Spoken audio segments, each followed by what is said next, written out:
या चैत्र नवरात्रे में, शरदीय नवरात्रे में, आषाढ़ी नवरात्रे में, आदिक पौष नवरात्रे में हम शंकर की, हम जगत जननी जगदम्बा की जब स्थापना करते हैं, या हम नूतन घर का प्रवेश करते हैं, या गणेश जी की स्थापना करते हैं, या कोई दुकान को प्रवेश करते हैं, या कोई शुभ कार्य करने के लिए अग्रण्य होते हैं, तो हम कलश की स्थापना क्यों करते हैं? आज शिव महापुराण में शुरुआत में अपन शिव और पार्वती की यही संवाद को लेकर चलते।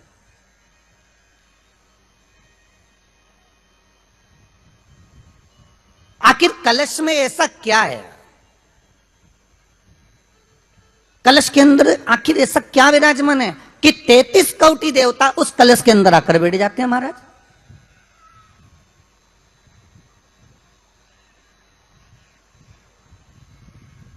आप कोई यज्ञ करने जा रहे हो, आप कोई पोथी पुराण करने जा रहे हो, आप कोई अच्छा कार्य करने जा रहे हो, तो ब्राह्मण देवता कह देते कलश की स्थापना होगी, कलश की शोभा यात्रा निकलेगी, कलश यात्रा निकलेगी, कलश विराजमान होगा।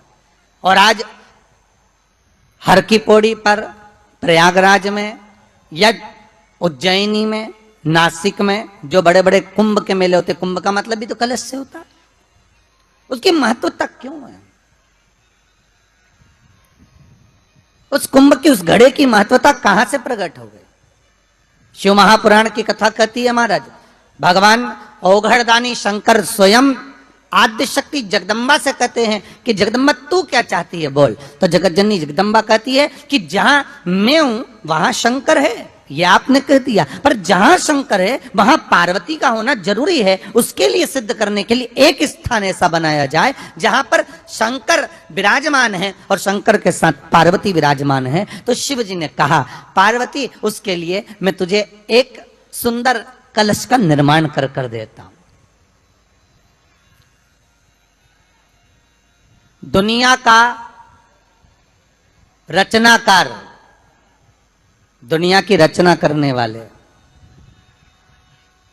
महाराज, संपूर्ण ब्रह्मांड की रचना करने वाले, जिनको भगवान शिव ने स्वयं ब्रह्मदेव से कहा है कि ब्रह्मा जी तुम सृष्टि खंड को आगे बढ़ाइए, सृष्टि की रचना करिए। और आज ही के दिन, यही क्षेत्रीय प्रतिपदा के दिन, यही इसको कहते हैं नया संवत्सर, नया वर्ष।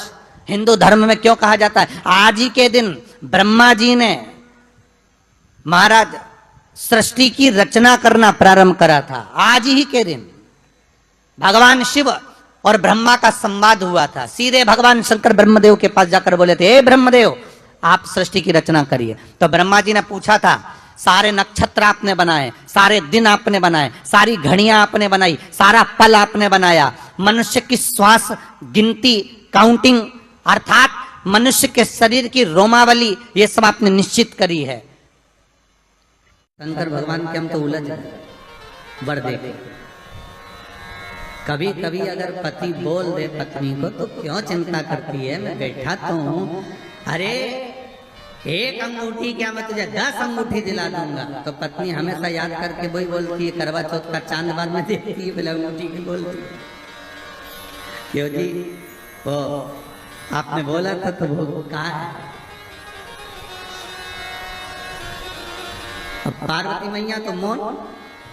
शिव जी ने पूछा, पार्वती तू चुप क्यों गई? पार्वती जी बोली, मेरा दूसरा बात कि काशी में जो मरेगा उसको गुरु मंत्र आपको देना पड़ेगा। तो वो गुरु मंत्र कब दोगे?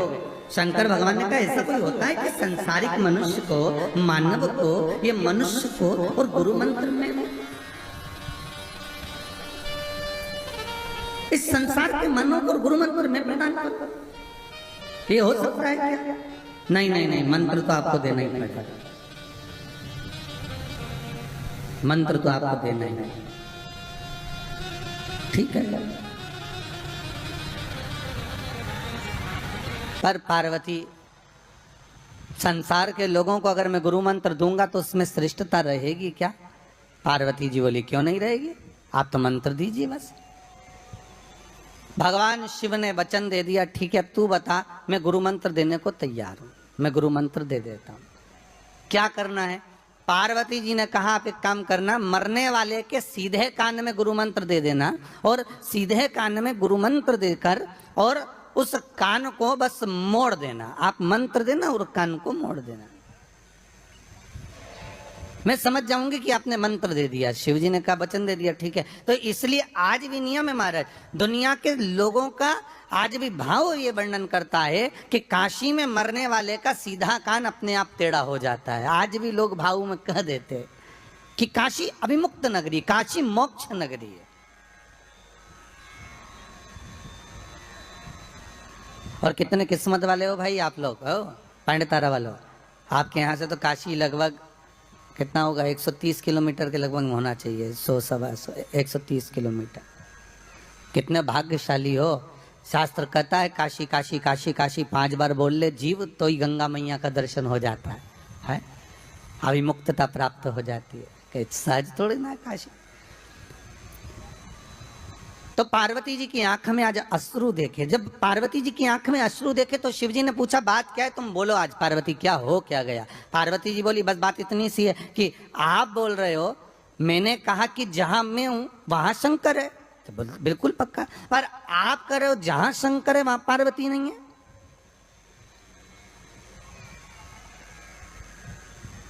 जहां शिव है वहां पार्वती नहीं है। आखिर क्यों, किस लिए? शंकर भगवान कहते हैं औगढ़दानी त्रिकालदर्शी कैलाशी मेरा शंभो, मेरा शंकर, मेरा औगढ़दानी, मेरा भूतेश्वर, मेरा भूतनाथ, मेरा त्रिकालदर्शी, मेरा महामृत्युंजय कह रहे हैं। अरे पार्वती तो जानती नहीं है, तो मुझे पहचानती नहीं। कुछ स्थान ऐसे हैं पार्वती जहां पर मुझे तेरे बिना भी रहना पड़ता है।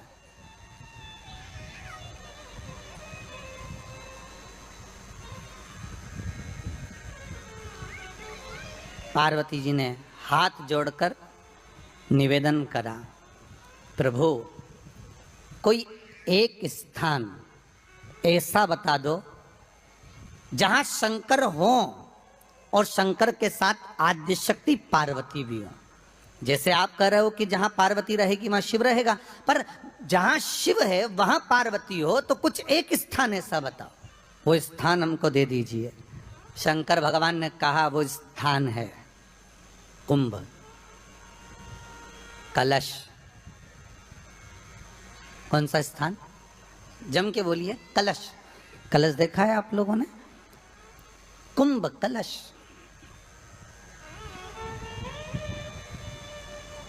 उस कलश में हे पार्वती, जहां शंकर है वहां तू भी विराजमान होगी, और केवल एक रूप में नहीं, सारी विद्याओं के रूप में तू उसमें संजू रहेगी। केवल एक कलश। आज नया संवत्सर है, नूतन वर्ष है। पूरे भारत की भूमि पर और मेरे भारत के जो मानव है जहाँ जहाँ निवास कर रहे हैं, विदेश में भी, पूरी भारत की भूमि पर आज के दिन लोग देवी जी की स्थापना करते हैं। तो क्या स्थापना में क्या रखते हैं? कलश रखते हैं ना। तो कलश किस लिए रखा जाता है? कलश का क्रम क्या है? अपन ने अभी तक कथाओं में बहुत सुना, शिव महापुराण में, कि दिए का महत्व क्या है। अपन ने सुना दही का महत्व क्या है, जल का महत्व क्या है। पूरी शिव महापुराण में अपने अलग अलग महत्व को जाना है। पर यह नवरात्रे में जो शिव महापुराण की कथा शुरू हो रही है, नवरात्रे में जो शिव महापुराण की कथा को हम श्रवण करने के लिए बैठे हैं, इसमें हमारा एक संशय और मिटना चाहिए कि भारत की भूमि पर जब माँ आद्य शक्ति की स्थापना होती है, माँ जगतजननी को जब विराजमान किया जाता है, या चैत्र नवरात्रे में, शरदीय नवरात्रे में, आषाढ़ी नवरात्रे में, आदिकादिक पौष नवरात्रे में हम शंकर की, हम जगतजननी जगदम्बा की जब स्थापना करते हैं, या हम नूतन घर का प्रवेश करते हैं, या गणेश जी की स्थापना करते हैं, या कोई दुकान को प्रवेश करते हैं, या कोई शुभ कार्य करने के लिए अग्रण्य होते हैं, तो हम कलश की स्थापना क्यों करते हैं? आज शिव महापुराण में शुरुआत में अपन शिव और पार्वती की यही संवाद को लेकर चलते हैं।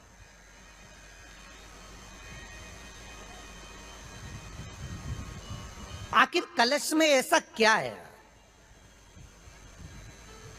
कलश के अंदर आखिर ऐसा क्या विराजमान है कि 33 कोटि देवता उस कलश के अंदर आकर बैठ जाते हैं महाराज।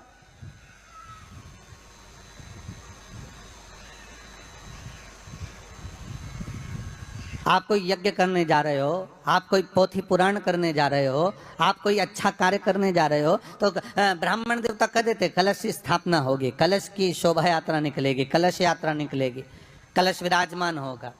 और आज हर की पौड़ी पर, प्रयागराज में या उज्जैनी में, नासिक में जो बड़े बड़े कुंभ के मेले होते, कुंभ का मतलब भी तो कलश से होता है, उसकी महत्वता क्यों है? उस कुंभ की, उस घड़े की महत्वता कहां से प्रकट हो गई?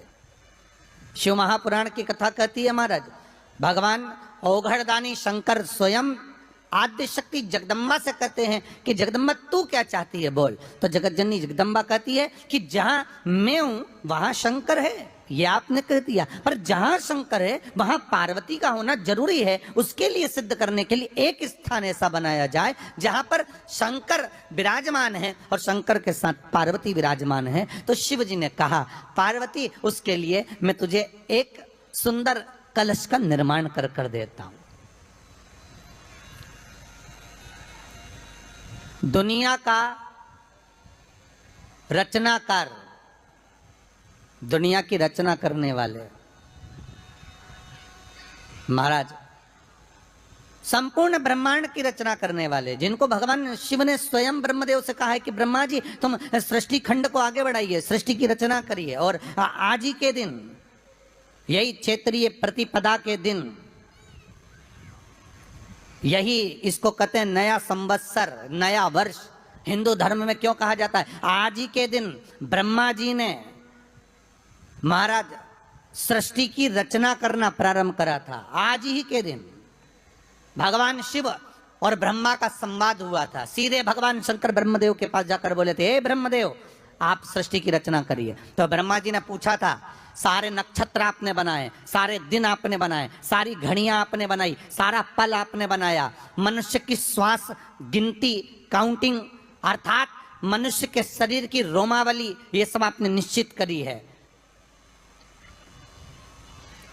मनुष्य की कितनी धड़कन चलेगी, कितनी श्वास चलेगी, 21,600 श्वास जो मानव के शरीर से प्रतिदिन निकल रही है, 3.5 करोड़ रोम छिद्र जो मनुष्य के शरीर में बने हुए हैं, ये संपूर्ण बनाने वाले आप हो। एक एक घड़ी, एक एक पल, एक एक नक्षत्र, एक एक समय बनाने वाले आप हो, हर श्वास को बनाने वाले आप हो। तो आपसे मुझे कहना है कि एक निर्माणकर्ता ब्रह्मदेव, आप ब्रह्मा जी करें तो एक काम करो ना कि सृष्टि की रचना भी आप करो। भगवान ब्रह्मा ने शिव जी से कहा कि सृष्टि की रचना आप करिए।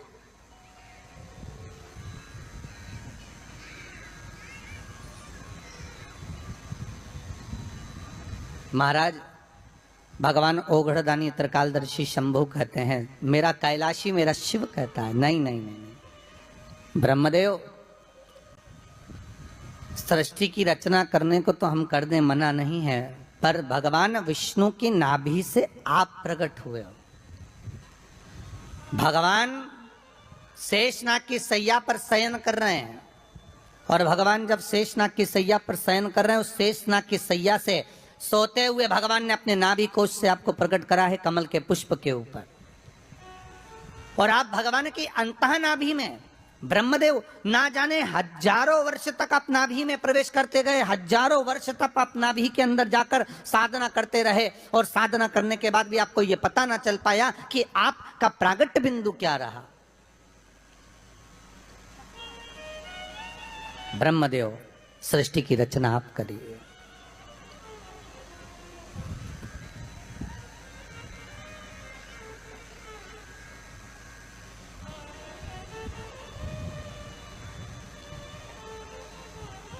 ब्रह्मा जी कह रहे हैं, नाथ इस सारे ब्रह्मांड को रचना करना है, कर दूंगा, मना नहीं है, पर रचना करता भगवान ब्रह्मा जी कहते हैं कि मैं संसार को एकत्रित करूं, उससे पहले 33 कोटि देवताओं को मुझे एकत्रित करना है। और सारे 33 कोटि देवता एक जगह पर आकर विराजमान हो जाए, ऐसी कोई व्यवस्था करना है। शंकर भगवान ने कहा बनाओ ब्रह्मदेव, तुम निर्माण करो। ब्रह्मा, शास्त्र कहता है कि भगवान शिव स्वतः, शंकर तो शंकर है, भगवान शंकर ने एक मट्टी का सुंदर सा भाग ढेला एकत्रित करा, उस ढेले से भगवान ने एक सुंदर कुंभ का निर्माण करा, एक सुंदर कलश का निर्माण करा।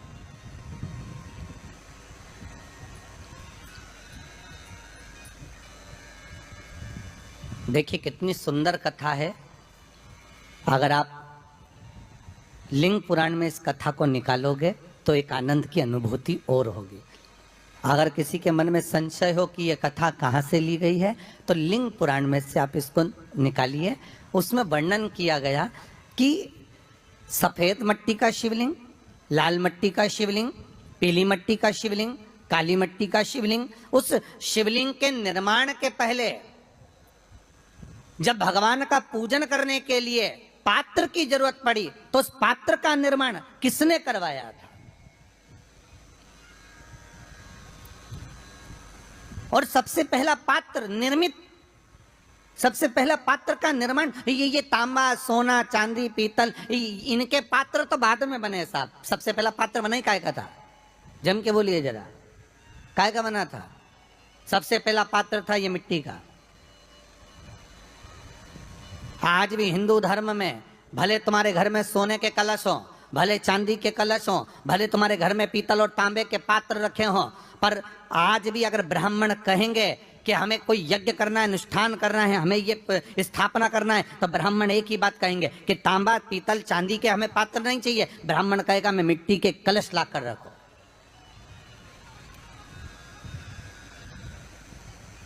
हमें मिट्टी के कलश चाहिए। और कितना बड़ा प्रमाण है जी, शास्त्र का प्रमाण देखिए कितना बड़ा है।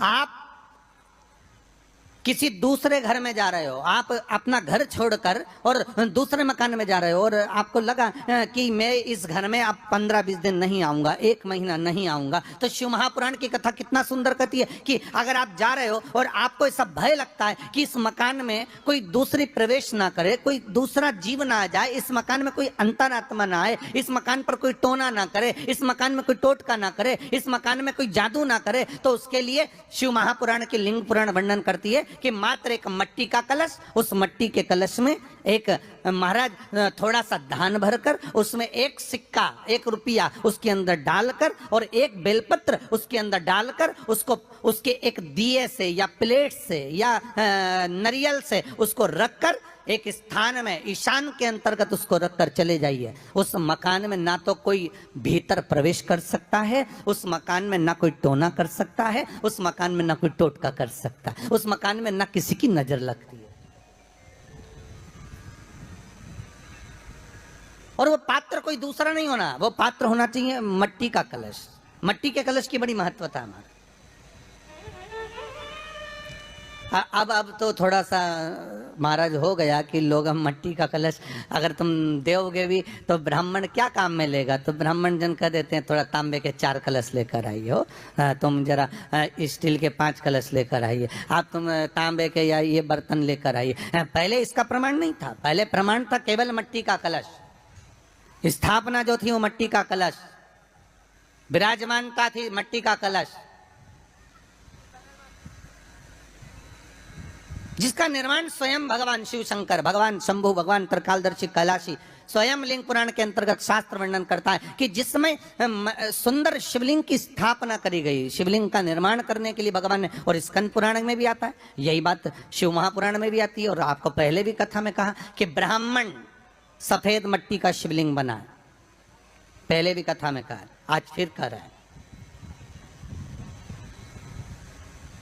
क्षत्रिय लाल मट्टी का शिवलिंग बनाए, वैश्य पीली मट्टी का शिवलिंग बनाए, शूद्र काली मिट्टी का शिवलिंग का निर्माण किया।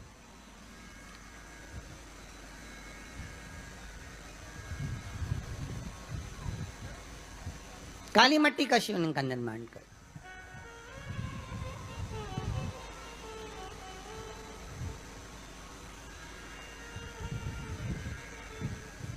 एक बहुत अच्छी बात कहें, अगर आप लोगों को अच्छा लगे तो अपनी जिंदगी में उतारना, ना अच्छा लगे तो उसको छोड़ देना, ठीक है। जितने लोग भी कथा सुन रहे हो बहुत ध्यान देना। ये जो पानी पीने का जो मटका होता है ना, जिसको हमारे यहाँ कलश कहा जाता है, हंडा कहा जाता है, जिसको हमारे यहाँ परिंडा कहा जाता है, मटका कहा जाता है, तो पहले जो मटका चलता था वो लाल कलर का चलता था, ठीक है। उस पर कलाकृति करते थे लोग, उस पर डिजाइन करते थे। आपके यहाँ भी होगा, जितने लोग कथा सुन रहे हो ना, आपके यहाँ भी मटका होगा, लाल कलर का चलता था। अभी अभी जो मटका चल रहा है ना, उसका कलर चेंज कर दिया गया। कौन सा कलर का हो गया?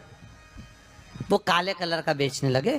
तो वो बेचने वाला क्या कहता है कि साहब ये सफेद, ये लाल जो मटका है ना, इस मटके से मजबूत अगर कोई मटका है तो वो काला है। बोलो सही है कि गलत है? अरे बोलो तो सही है ना। आप कभी जाओगे बाजार तो कह देगा, कुमार भी कह देगा, ये जो मटका है ना लाल वाला, इस लाल वाले मटके से मजबूत ये काला वाला मटका है, ये काला मटका है। और महाराज इससे पानी ज्यादा ठंडा ये कर देगा।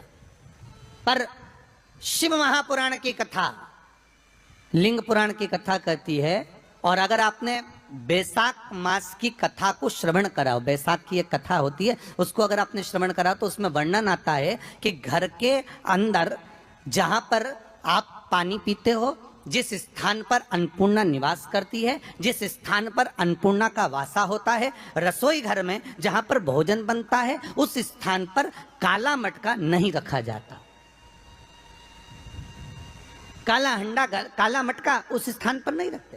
पर आज फैशन के हिसाब से, अरे साहब ये मटका थोड़ा कम ठंडा पानी देगा तो ये मटका ज्यादा ठंडा पानी देगा, तो उसको काले मटके को रखें। पर हमारा शास्त्र कहता है काला मटका लोग रखते कहाँ थे?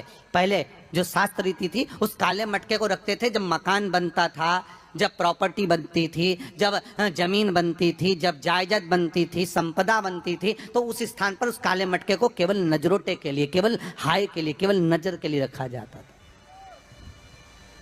उसको लोग लेना पसंद नहीं करते। पर आज के व्यक्ति को अगर कह दिया जाए कि ये दो मटके रखे हैं साहब, लाल भी है और काला भी है, तो कौन सा पसंद करेगा? वो काला वाला ही दे दीजिए साहब, ये पानी ज़्यादा ठंडा करेगा, उसकी श्रेष्ठता रहेगी। नहीं, शिव पुराण कह रहे हैं, भगवान कुंभ का निर्माण कर रहे हैं, भगवान कलश का निर्माण कर रहे हैं, और भगवान स्वयं ब्रह्मदेव कर रहे हैं कि आप ऐसा निर्माण कर दो जिसमें 33 कोटि देवता स्वतः विराजमान हो जाए। तो भगवान ने उस कलश का निर्माण कर दिया। अब कलश का निर्माण करा तो स्वयं भगवान ब्रह्मदेव बोले, प्रभु इस कलश के अंदर मेरा स्थान कहाँ है? मेरा स्थान कहाँ है?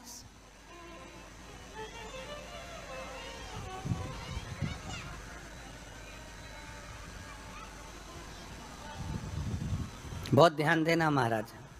कलश का जो मुख होता है, उस मुख पर भगवान विष्णु का स्थान होता है। किसका स्थान है? भगवान विष्णु का। थोड़ा सा नीचे आओगे, जहाँ से कलश का मुख दबा हुआ होता है, वह जगह भगवान स्वयं शिव की होती है। किसकी जगह है? भगवान शंकर की। कलश का अग्रभाग, नीचे का भाग जहाँ से फैला हुआ होता है, वहाँ ब्रह्मा का आधिपत्य स्थापित होता है। फिर कलश का जो नीचे का भाग होता है, वो भगवान शिव और शक्ति का स्थान होता है। कलश के बाहरी भाग में, जहाँ पर बाहर का हिस्सा होता है, उस कलश के बाहरी भाग में 33 कोटि देवताओं को भगवान शंकर ने लाकर विराजमान किया होता है। महाराज भगवान शंकर 33 कोटि देवताओं को निमंत्रण देकर उस कलश में विराजमान कर दिया।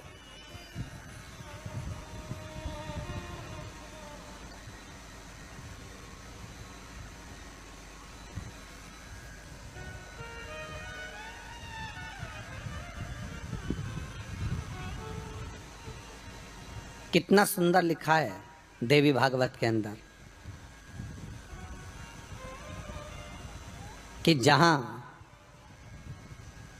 कलश की स्थापना होती है, उस जगह पर किसी देवताओं को बुलाने की जरूरत नहीं होती। 33 कोटि देवता उस जगह पर स्वतः विराजमान हो जाते हैं। स्वयं 33 कोटि देवता स्वयं वहां विराजमान। और कितनी महत्वता कलश की महाराज। आप लोगों से भी निवेदन है, चैत्रीय प्रतिपदा है आज, जिनके घर में ज़्यादा रोग हो, बीमारी हो, ज़्यादा तकलीफें आ रही हों, कष्ट बढ़ रहा हो, बीमारियां बढ़ रही हों, या भय लग रहा हो, डर लग रहा हो, हृदय चित्त में कहीं ना कहीं आपको भय का भान हो रहा हो, तो एक लोटा पानी, एक कलश में जल भर कर रख लीजिए और रात भर उसको रखे रहने दो। नवरात्र चल रहा है, उस कलश को रात भर रखकर सुबह सुबह उस कलश में एक बेलपत्र डालकर उस जल को नीम के पेड़ के नीचे, जहां चैत्री नवरात्रे में नीम के पेड़ के नीचे सारी विद्याएं, आद्य शक्तियां, सारी देवी उस नीम के पेड़ के नीचे विराजमान रहती हैं। उस कलश में एक बेलपत्र डालकर रात भर रखकर उस जल को पूरे घर में घुमाकर उस नीम के पेड़ के नीचे समर्पित कर दीजिए महाराज।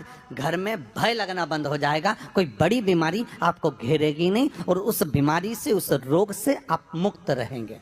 उस बीमारी से, उस रोग से आप मुक्त पाएंगे, वो बीमारी आपको घेर नहीं पाएगी। कलश का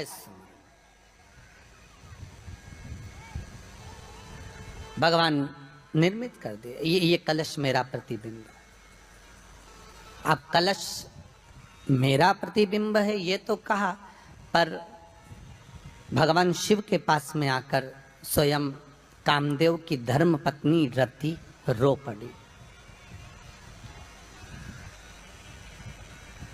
आंखों से आंसू बह रहा है। कामदेव की धर्म पत्नी रति रो रही है। शिवजी अपनी साधना में लीन थे। भगवान शंकर नेत्र बंद करके शिव आनंद में विराजमान थे।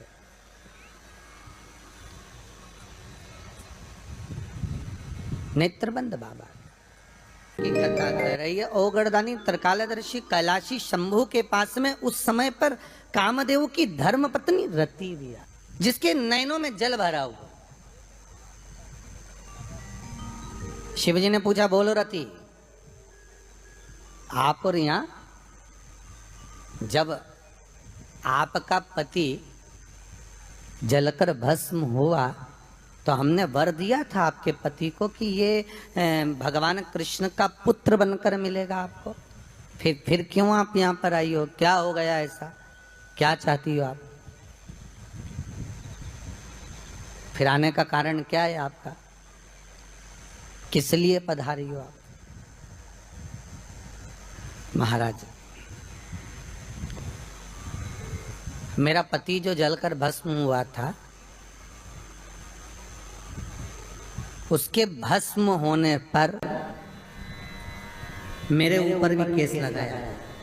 तो भाई केस तुम्हारे ऊपर किसने लगा दिया? ऐसा क्या हो गया कि तुम यहाँ मेरे पास में आए? प्रभु, बात इतनी सी है कि मेरा पति जब आपके नेत्रों की ज्वाला द्वारा जलकर भस्म हो रहा था, उस समय पर वो आम के पेड़ पर बैठा हुआ था।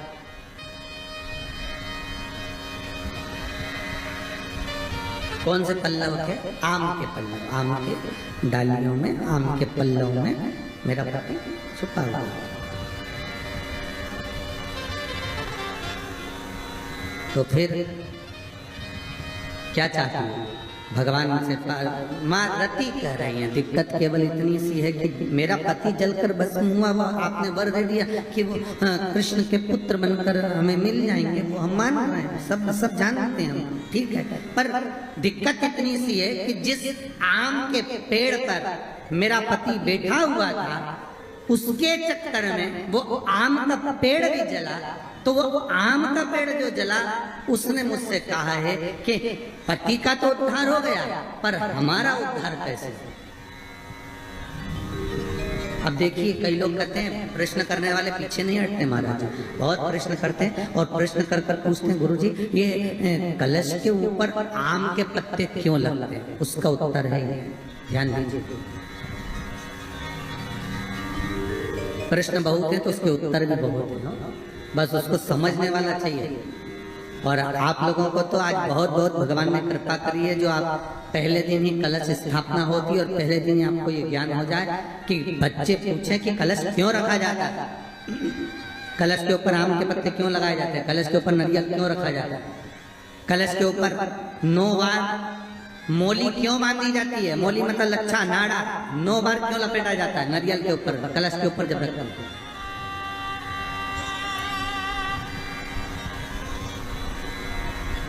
कलश के ऊपर जब जब श्रीफल रखाता है, नारियल रखाता है, तो उस पर 5 बार 7 बार मोली नहीं लपेटी जाएगी, तो 9 ही बार लपेटी जाएगी। 5 या 7 बार लपेटते हैं तो कहते हैं कि लक्ष्मी की छिन्नता होती है, और वो 9 बार लपेटी जाती है तो भरपूर लक्ष्मी का भंडार भरती है। क्यों क्यों कहते हैं उसे?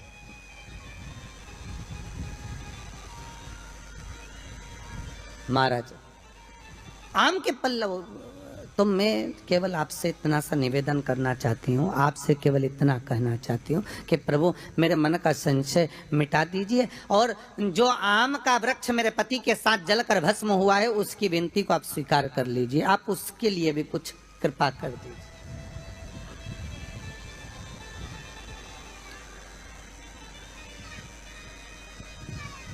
इसी को कृपा कहते हैं, इसी को करुणा कहते हैं, इसी को दया कहते हैं। भगवान बोले अब आप आई हो रति, ठीक है, मांगो क्या चाहिए, बस इतनी कृपा कर दीजिए कि आम के वृक्ष का भी उद्धार कर दो।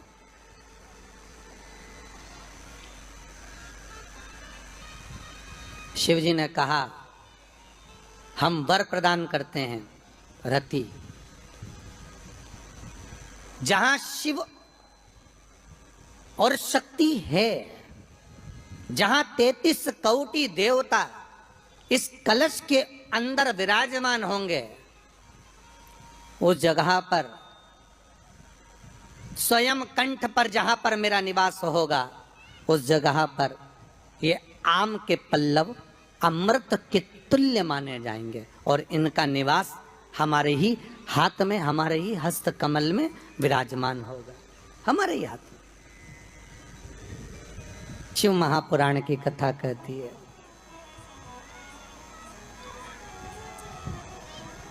उस कलश पर आम के पल्लव शिव का वर है।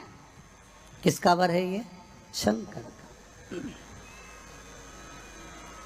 11 आम के जो पत्ते जिस डाली में लगे होते हैं, वो डाली कोमल सी डाली, 11 टुकड़े महाराज एक कच्चे सूत से लपेटकर 11 बार उसका भाग, जब उसको लपेट लोगे इस तरह से इकट्ठा करके, आगे का जो भाग है 11 बार कच्चा सूत लपेटने के बाद जो भाग पीछे का आगे का कोई भी हो, उसको शहद में डुबाकर शिव जी को समर्पित कर दो। किस जगह पर रखना है?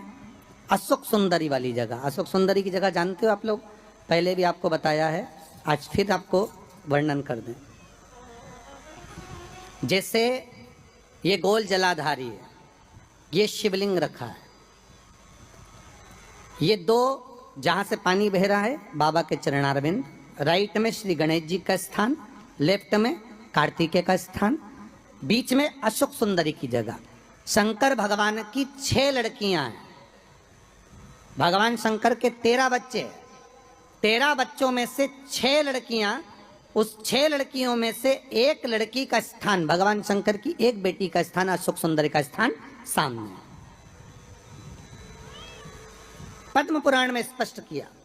ये स्थान अशोक सुंदरी का। शंकर भगवान की जलाधारी में पार्वती जी का हस्त कमल, ऊपर से जो एक एक बूंद पानी गिरता है, ये शंकर भगवान की 5 लड़कियों का स्थान है। जया, विषहरा, सामरी बारी, दौतली और देव। शंकर भगवान की 5 लड़कियां भगवान शंकर के मस्तक पे जल की धार गिरा रही हैं। बीच में जो अशोक सुंदरी का स्थान है महाराज, उस जगह पर शहद का मुख, जो शहद आपने भिंगोया है, उस शहद का मुख शंकर जी की ओर कर कर इसी चैत्र के महीने में, इन्हीं नवरात्रि में शंकर भगवान के उस अशोक सुंदरी की जगह पर शहद का भाग शिव जी की ओर रख दें। महाराज अगर घर में संपदा की कमी हो, या कोई पैसा खा गया हो, रुपया नहीं दे रहा हो, पैसा अटक गया हो, तो उस शहद को शिव जी की ओर मुख कर कर उस आम के पल्लव की जो डंडी है उसको 11 डंडी को वहां रख दीजिए और उससे अपनी कामना कर कर आ जाइए। हो सके उस शहद में से थोड़ा सा शहद किसी रुमाल पर किसी कपड़े में लगाकर उसको रख लीजिए। जिस व्यक्ति से पैसे लेना है, जिस व्यक्ति से पैसे मांग रहे हो, उससे एक बार जाकर मिल लीजिए, एक बार उसको खबर कर दीजिए। बाबा चाहेगा भोलेनाथ तो नवरात्रि में ही पैसा वापिस आ जाएगा, अगर शिव कृपा कर दे। ये बाबा की करुणा। आम का पल्लव कोई साधारण नहीं जिसको कलश के ऊपर रखा जाता है, शिव की कृपा। जिस आम के पेड़ पर स्वयं कामदेव चढ़कर भगवान शंकर के तीसरे नेत्र द्वारा जलकर भस्म हो जाते हैं, वो आम का पेड़ साधारण नहीं हो सकता।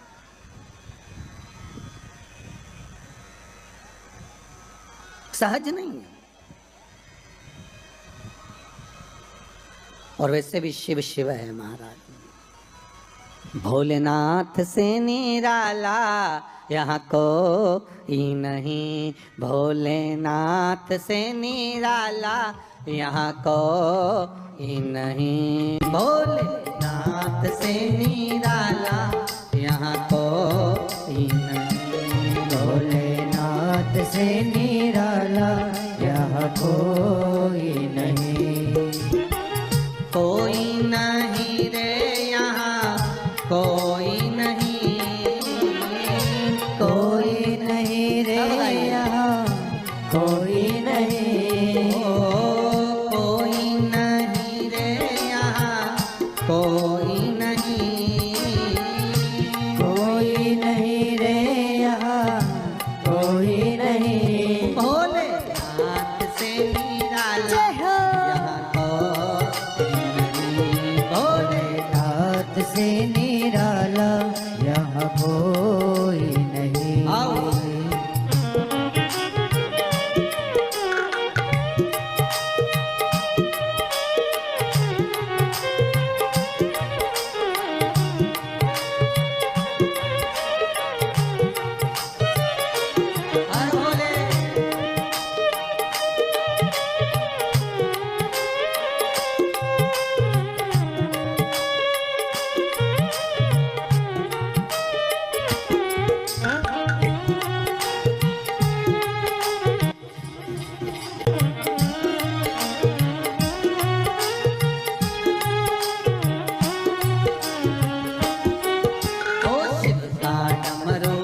डम बोले अगम निगम के भेद ये खोले, शिव का डमरू डम डम बोले अगम निगम के भेद ये खोले, शिव का डमरू डम डम बोले अगम निगम के भेद ये खोले, शिव का डमरू डम डम बोले अगम निगम के भेद ये खोले, डमरू बजाने वाला कोई नहीं ऐसा डमरू बजाने वाला कोई नहीं, भोलेनाथ से निराला यहाँ कोई नहीं, भोलेनाथ से निराला यहाँ कोई नहीं, शंभुनाथ से निराला यहाँ कोई नहीं, शंभुनाथ से निराला यहाँ कोई नहीं,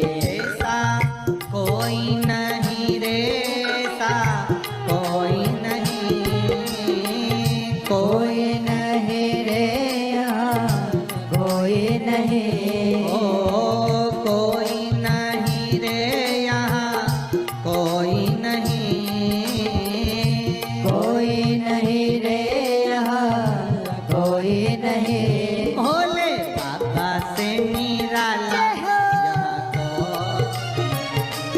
भोले बाबा से निराला यहाँ कोई नहीं, ओहो।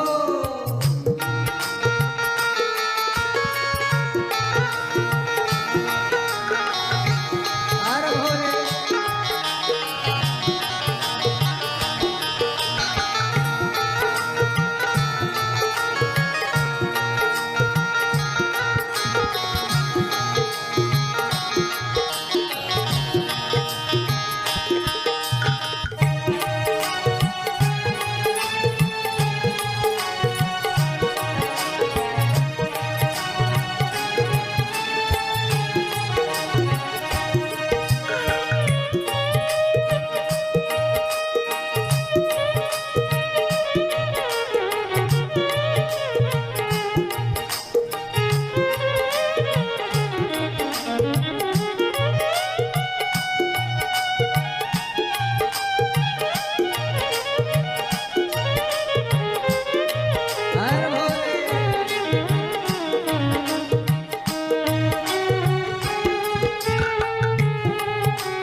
जब कर्मठ बदले आप चमकते अगले पिछले। आया जब जब करवट बदले पाप चमकते अगले पिछले। आया जब जब कर्मठ बदले आप चमकते अगले पिछले।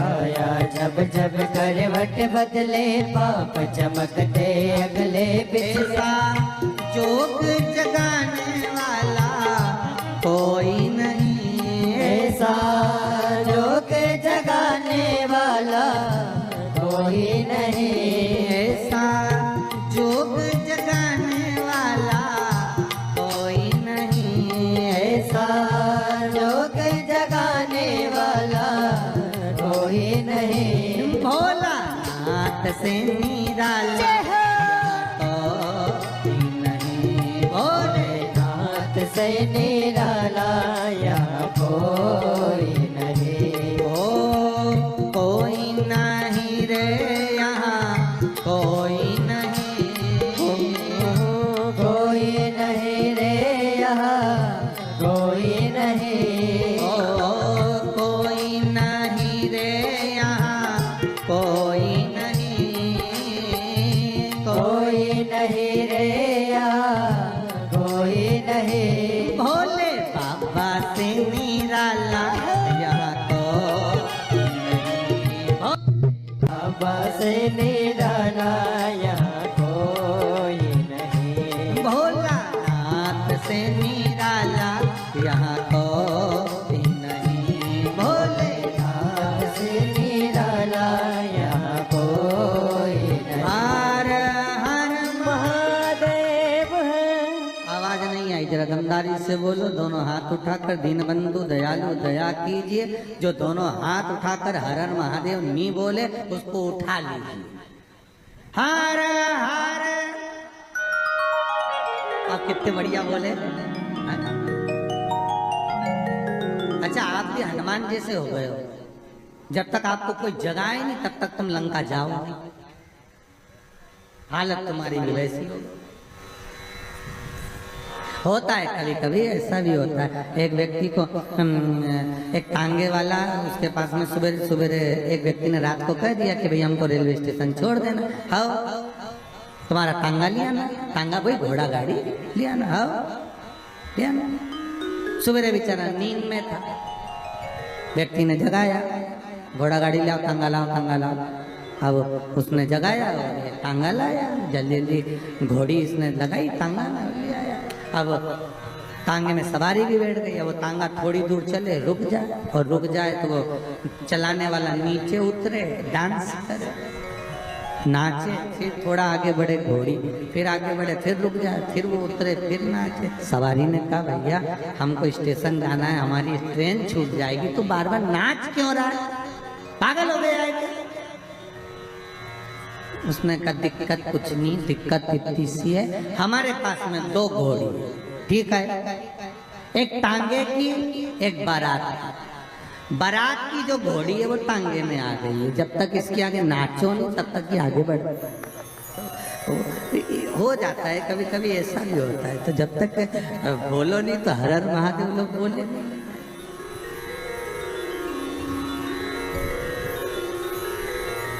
अब आम के पल्लव को बाबा ने विराजमान किया। अब आया है उसके ऊपर क्या रखते हो, श्रीफल नारियल, ठीक है।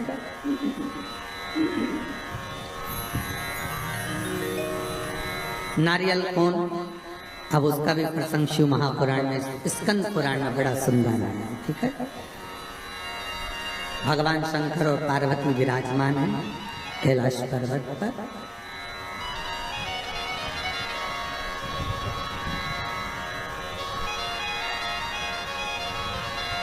भगवान शिव के मन में बात आई, शंकर भगवान ने मां पार्वती जी से कहा, ए जगत धात्री,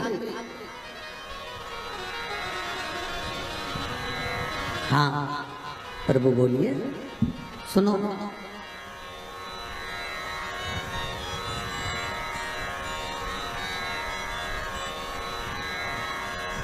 पार्वती जी का एक नाम है हेमलता। क्या नाम है? हेमलता। कई लोगों ने पूछा कि ये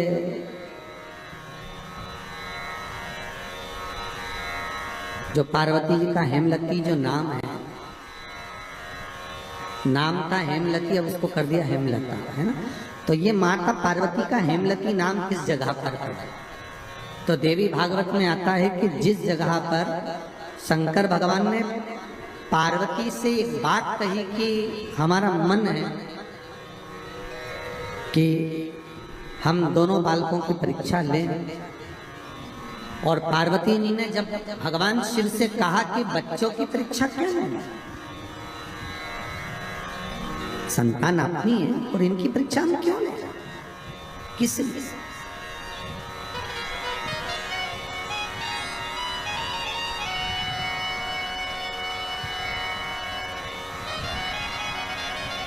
मां पार्वती का जो नाम है हेमलती, हेमलता, इसका कारण केवल इतना था कि ये अपने पति को भी ज्ञान दे देती थी। कई बार इन्होंने समझाया है शिव जी को कि आप ये ना करिए।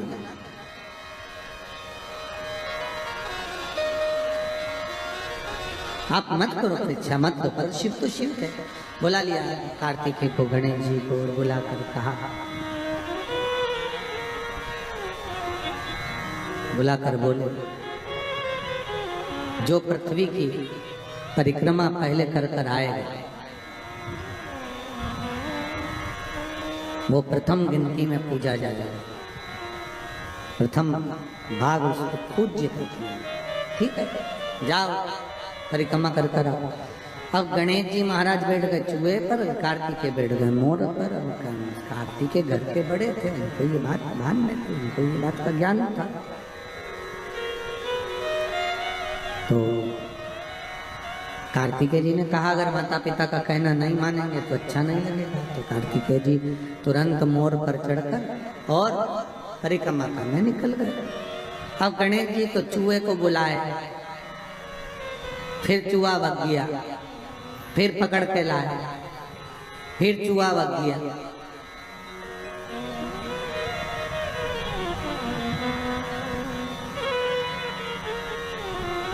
अच्छा, गणेश पुराण में लिखा है नंदी और भृंगी, शंकर भगवान के ये दोनों गण इतने एबले थे महाराज कि गणेश जी जब जब चूहे पे बैठते थे और नंदी और भृंगी चूहे को अपने पास खिलाने के लिए बुला लेते।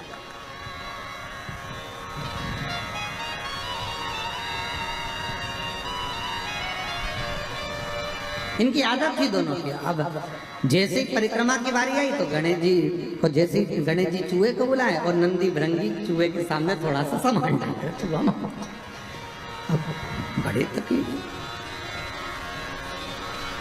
गणेश जी को लगा कि आखिर कारण क्या है। तो गणेश जी ने देख लिया कि ये नंदी भृंगी ने करी है, तो नंदी भृंगी को देखकर कह दिया आप नंदीश्वर, ये अच्छी बात नहीं है, आप मेरा चूहा बार बार बुला लेते हो, तो तुम ले जाओ चूहे को, जा।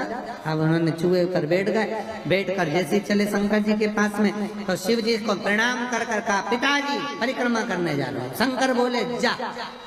अब इनको क्या मालूम था कि यहीं लगा लेगा।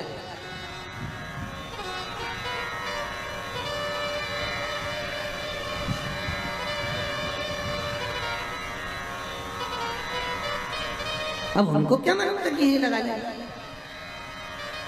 होता है जैसे कि किसी एक दुबले पतले व्यक्ति को कहीं मालूम पड़े सेना में सम्मिलित कर दिया, उसको बहुत दुबला पतला,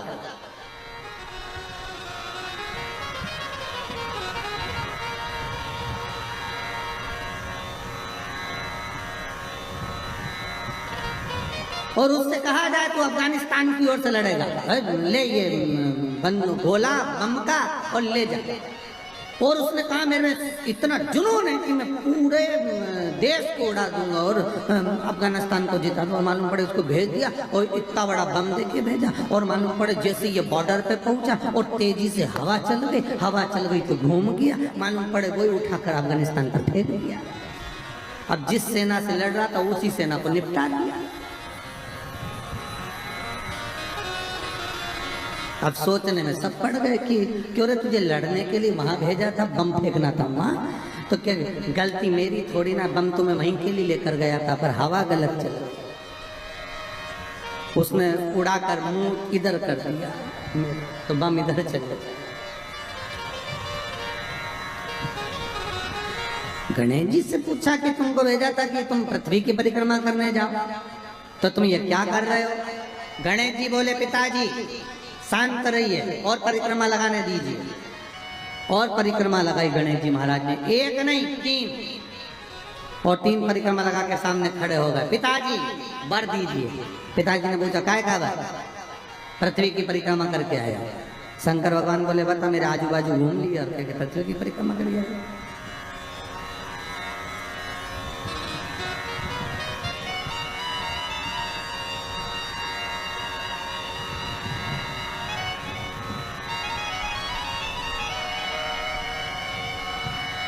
तो ये होता है कभी कभी।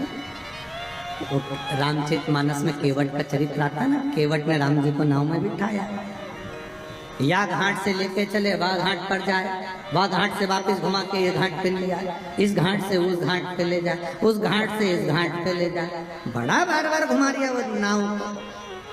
अच्छा केवट की नाव जो अच्छी नाव थी वो तो भगवान ने छोड़ दी थी, वो केवट की नाव में बैठे तो वो नाव भी ऐसी थी उसमें बीच में छेद था, और लक्ष्मण जी ने कहा भी था भैया इसकी नाव में मत बैठो छेद है। राम जी बोले कितना दयालु है बेचारा, कैसा सीधा साधा एकांत में बैठा, इसी की नाव में बैठूंगा मैं तो बस बैठूं। लक्ष्मण जी ने मना भी करा, और जैसे ही लक्ष्मण जी ऊपर चढ़े तो केवट ने अपना पिछोड़ा उतार के दे दिया, लो लक्ष्मण भैया। लक्ष्मण जी ने पूछा ये काय के लिए? कि नाव में छेद है, पानी भराएगा तुम भरते जाना निचोड़ते जाना। अब लक्ष्मण जी वो पानी को बार बार निचोड़ रहे बार, और वो नाव को घुमाते जा रही है यहाँ से वहां, बार बार इधर जाए उधर। तो इतने में सबसे ज्यादा गुस्सा किसको आना चाहिए बोलो?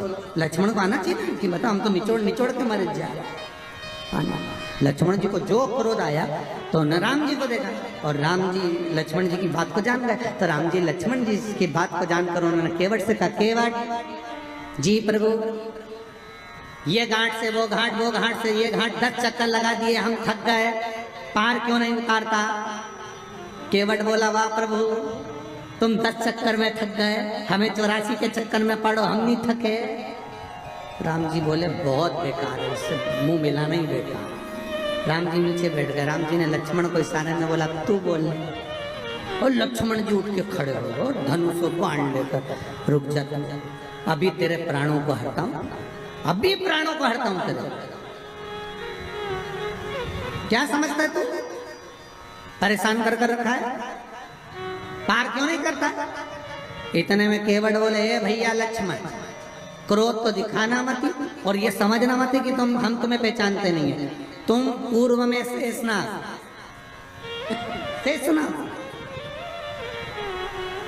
ये भगवान राम भगवान विष्णु है, और ये मैया सीता लक्ष्मी जी ये चरण दबा रही थी, ये सो रहे थे, आप शेषनाग के ऊपर, हम कछुआ थे दर्शन करने आए, आपने इतनी तेज फुंकारा मर गए तो केवट बन गए, तुम्हारे फुनकार से मरे तो केवट बने, और अभी भी घाटे में नहीं जाएंगे, तुम मार भी दोगे तो बेकुंठी जाएंगे, पर घाटा तुम्हारा है, हमारी कोई औलाद नहीं है, हम मर गए तो हमारी पत्नी अंतिम संस्कार भी तुमसे कराएगी और 12वें का भोजन भी तुम्हें जिमाएगी। राम जी ने कहा लक्ष्मण नीचे बैठ जा रहे, नीचे बैठ जा तू।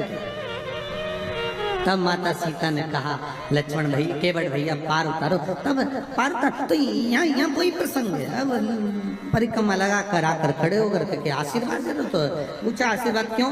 तो कहा प्रभु हमने परिक्रमा करी, तो शंकर भगवान बोले आजू बाजू घूम लिया और क्या परिक्रमा कर,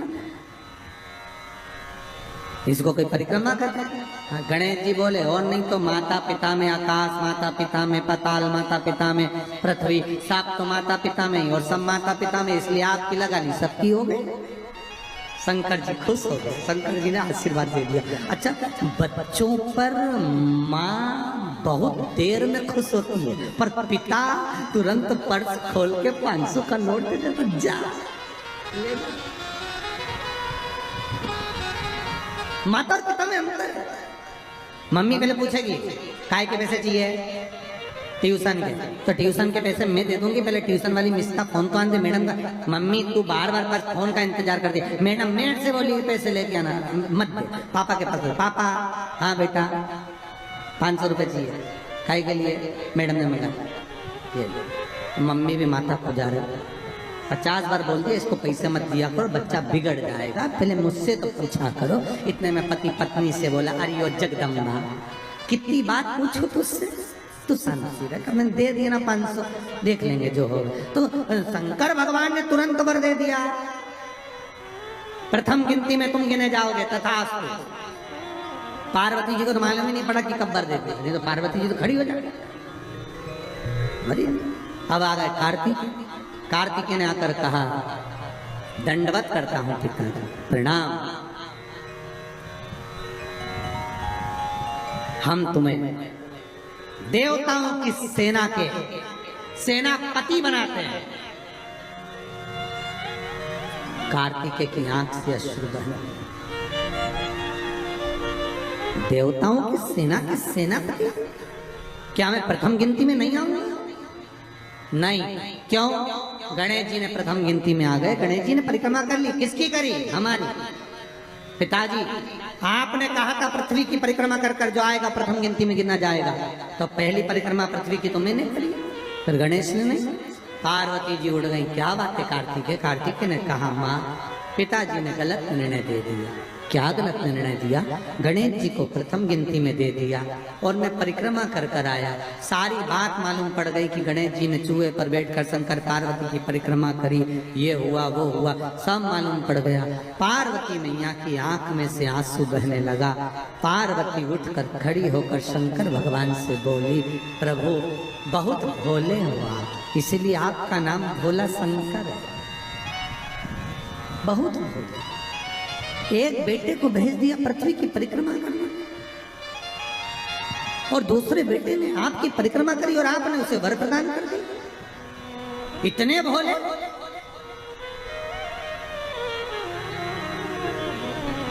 पुत्रों में भेद कर दिया।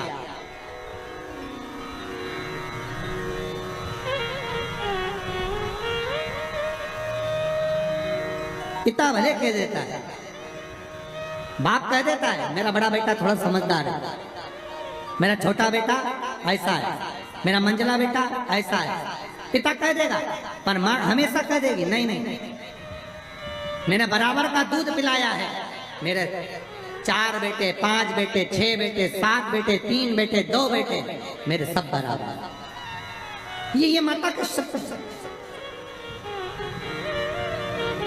माँ कभी अपने बच्चों में भेद नहीं।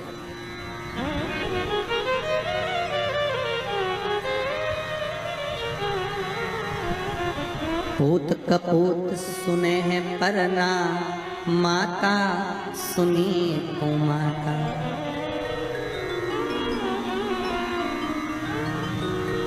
माँ कभी कुमाता नहीं सुनी।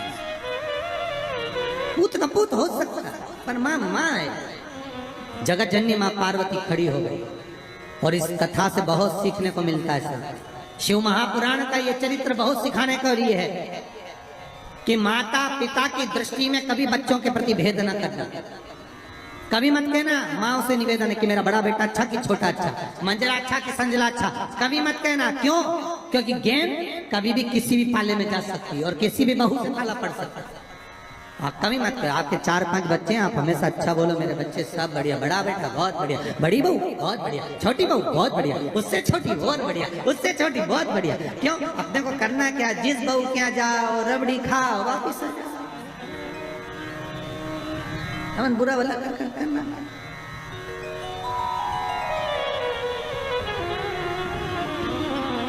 बहुत बढ़िया, क्या चलता।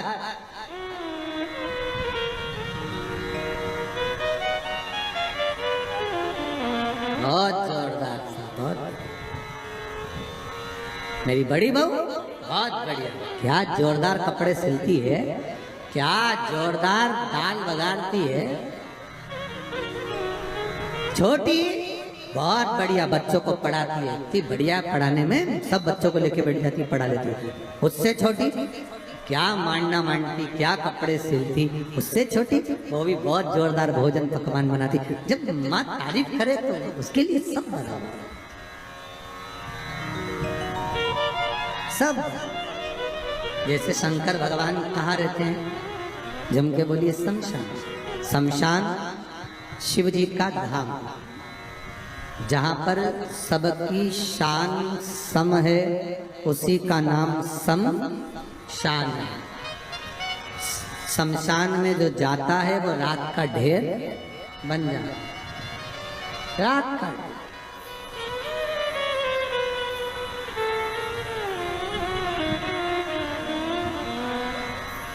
अच्छे से अच्छा पैसे वाला भी माँ पहचान में नहीं आता कि ये करोड़पति है। लकड़ी की जगह नोट थोड़ी ना लगाए जाते, और गरीब भी है ना तो वहाँ पहचान में नहीं आता कि ये गरीब है। वहाँ तो एक जैसी चादर है, सफेद कपड़ा उड़ा दिया, लाल कपड़ा उड़ा दिया, चिता पर सुला दिया, आग लग गई, एक जैसे।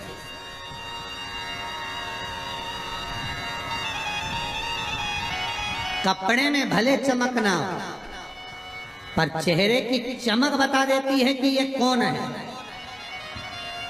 फिर वही बात कहूंगा, क्रीम की चमक 15 दिन, 20 दिन, 1 महीने रहेगी, पर अच्छे कर्म की चमक जीवन पर्यंत रहेगी।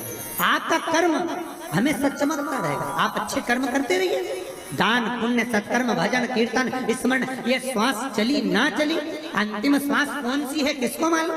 21,600 श्वास में से आखिरी सांस कौन सी है किसी को नहीं मालूम। अंतिम श्वास कौन सी है ये किसी को मालूम। थोड़ा रिटर्न बढ़ाइए भाई। अंतिम सांस कौन सी है ये किसको मालूम है?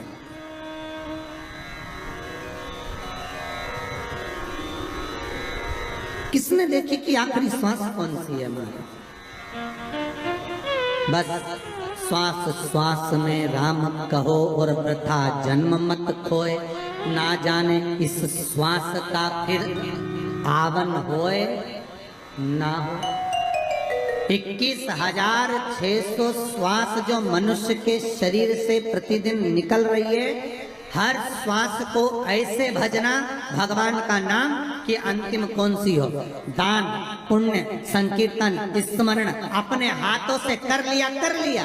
और अब तो ये कोरोना महामारी में तो और नहीं मालूम पड़ रहा कि कब मालूम पड़े 13 ब्राह्मण भी जिम पाएंगे कि नहीं जिम पाएंगे, वो स्थिति है।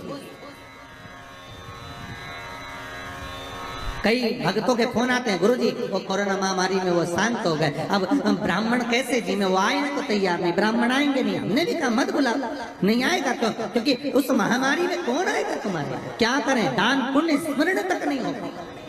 क्या कर लिया हाथों से तो कर लिया, जीवन का। पार्वती जी ने कहा ये आपने श्रेष्ठ नहीं किया। पार्वती जी बोली मुझे अच्छा नहीं लगा आपने निर्णय जो दिया। क्या चाहती हो पार्वती? पार्वती जी कहती हैं आज मुझे एक वर देना पड़ेगा। बोलिए क्या वर चाहिए? भोलेनाथ मुझे वर ये चाहिए कि आज के बाद आपकी कोई परिक्रमा ही ना हो। मुझे वर दे दो कि शंकर की परिक्रमा कभी नहीं होगी।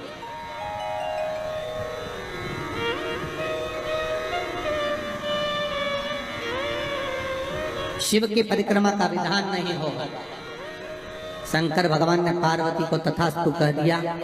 आज के बाद शंकर के मंदिर में शिवलिंग की कोई परिक्रमा नहीं करेगा। कभी आपने करते हुए देखा किसी को? नहीं। शंकर की परिक्रमा होगी तो आधी यहाँ से चालू होगी, वहां तक जाओगे फिर वापिस यहाँ तक शिव महापुराण की कथा कहती है कि शंकर की आरती के बाद जो परिक्रमा भी होती है ना, वो भी पूरी नहीं करना चाहिए, आदि कर कर वापिस हो जाना चाहिए।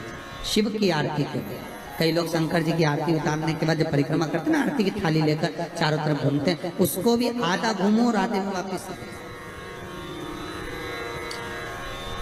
शिव परिक्रमा कर वर दीजिए। हाँ वर प्रदान करो, हमें वर दे दो। पार्वती मैं तुझे वर देता हूं कि शिव की परिक्रमा आप कोई नहीं करे, और अगर शंकर की परिक्रमा कोई भूल से भी करेगा तो उसको दोष लगेगा, उसका पुण्य छिन्न होगा। इसलिए शंकर की परिक्रमा लोग नहीं करते, क्योंकि उनने जो दान करा, पुण्य करा, सत्कर्म करा, भजन करा, कीर्तन करा, उसका पुण्य धीरे धीरे धीरे धीरे समाप्त होते चले जाता है, उस पुण्य की छिन्नता होती चली जाती।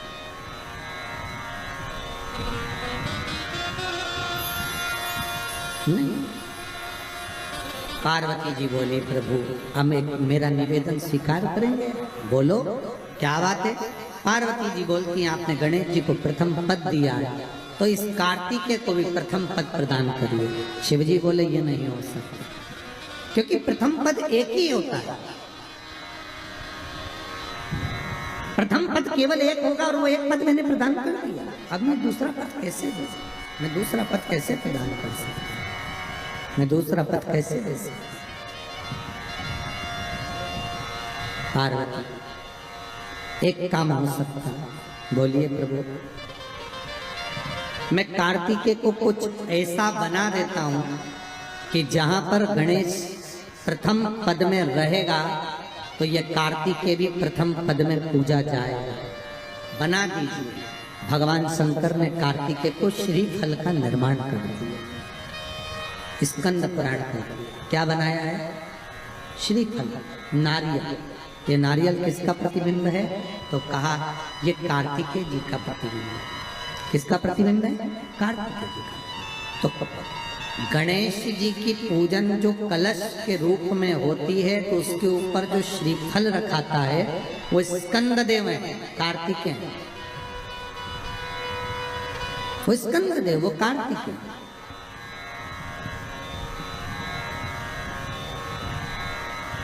जो रखाया गया फल है वो कार्तिकेय का प्रतिबिंब है। अगर प्रथम में गणेश पूजाएगा तो ये कार्तिकेय भी पूजाएगा, इसलिए श्रीफल महाराज, श्रीफल कार्तिकेय का प्रतिबिंब है।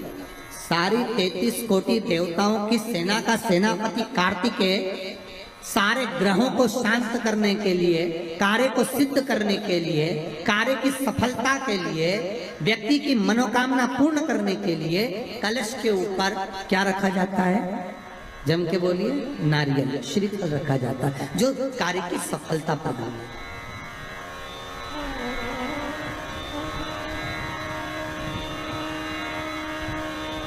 सबसे पहली नवरात्रि का व्रत किसने किया था, उत्तर दीजिए।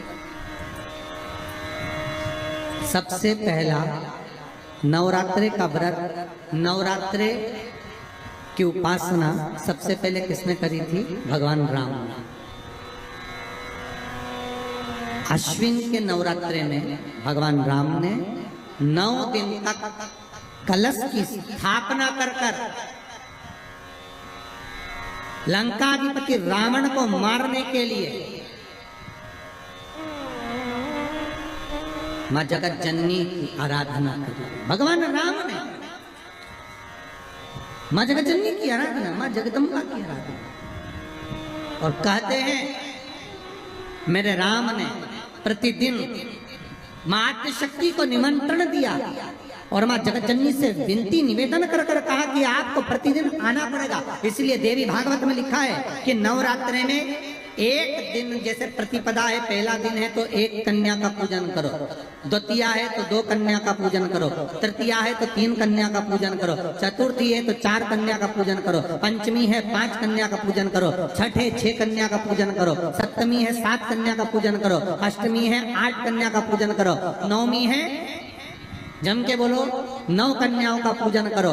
और अगर इस तरह से आप पूजन नहीं कर सकते नवरात्रि में, तो 9 कन्याओं का पूजन एक साथ या तो अष्टमी के दिन या नवमी के दिन कर दो, या मध्य में, बीच में भी आप कर सकते हो एक साथ। पर अगर आपकी कोई कामना है, आपकी कोई इच्छा है, मालूम पड़े, जैसे कई लोग कहते हैं कि हमारी इच्छा है, हमारी वो मकान नहीं बिक रहा, या हमारी वो जमीन नहीं खरीदी जा रही, या हमारी कोई कंपनी नहीं डल रही, या हमारे काम में ये अड़चन आ रही है, तो नवरात्रे में 4 नवरात्रे में से किसी भी नवरात्रे में आप नियम बना लो कि एक कलश की स्थापना कर कर एक दिन में एक कन्या का पूजन कर कर उसको भोजन कराना, लाल वस्त्र देना, लाल चुनरी होना, दूसरे दिन में 2 कन्याओं का पूजन कर कर लाल वस्त्र ओढ़ाना, लाल चुनरी देना, तीसरे दिन में 3, चौथे दिन में 4, 5वें दिन में 5, ऐसे 7-9 दिन तक एक एक कन्याओं के क्रम को बढ़ाते बढ़ाते बढ़ाते बढ़ाते आप उस पूजन का विधान प्रबल कर सकते।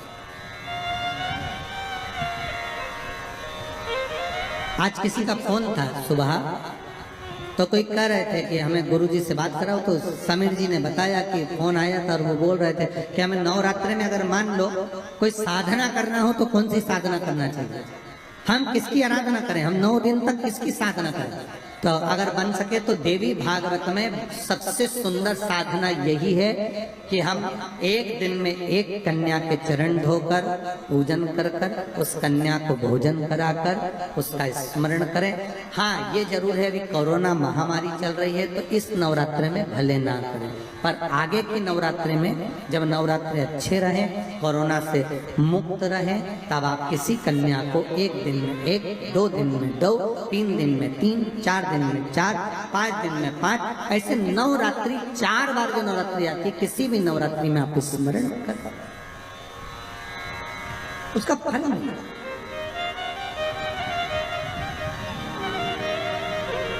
उसका फल होगा।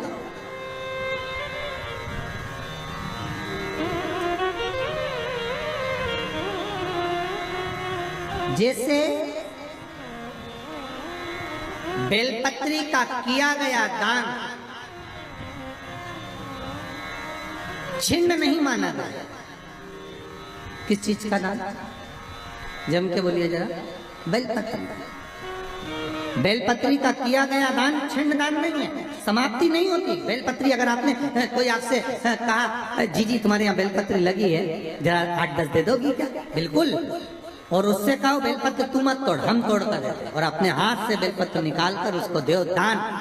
ये छिन्न दान नहीं है, ये समाप्त नहीं होता। ये बेलपत्र का दान अविरल दान बढ़ता है।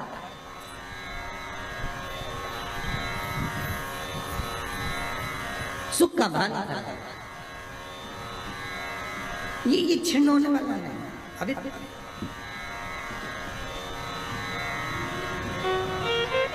हम जजमानों को भी कई बार कहते हैं कि आप लोग तो बड़े धनभागी हो।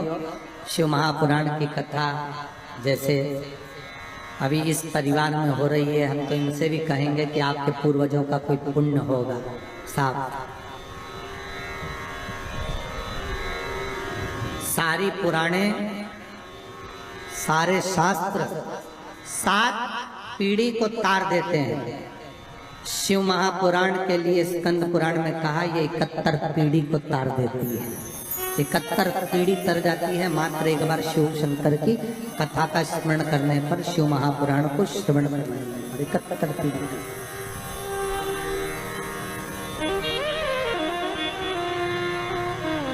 उज्जैनी में कभी आप लोग जाएं उज्जैन तो ऋण मुक्तेश्वर महादेव के मंदिर की दीवार पर लिखा हुआ है कि 71 पीढ़ी को तारने वाली होती है शिव महापुराण की। वो तो बघेल परिवार का ना जाने कौन सा पुण्य प्रबल हुआ होगा साहब। हम तो कहते हैं इनके माता पिता के भी पुण्य और माता पिता के भी माता पिता के पुण्य, दादा परदादा के पुण्य की गुल्लक भराई होगी, तब जाकर इन माता पिता के पुत्र और पुत्र वधू, बहू और बेटे इस शिव महापुराण की कथा को करवा रहे हैं। भगवान की कहीं कृपा हुई तब जाकर ये कथा हो रही। ये भगवान की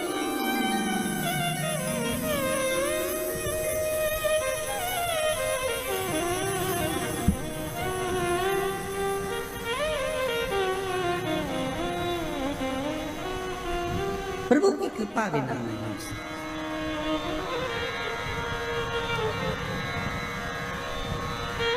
करुणा सागर करुणा करा है तो प्राप्त हो।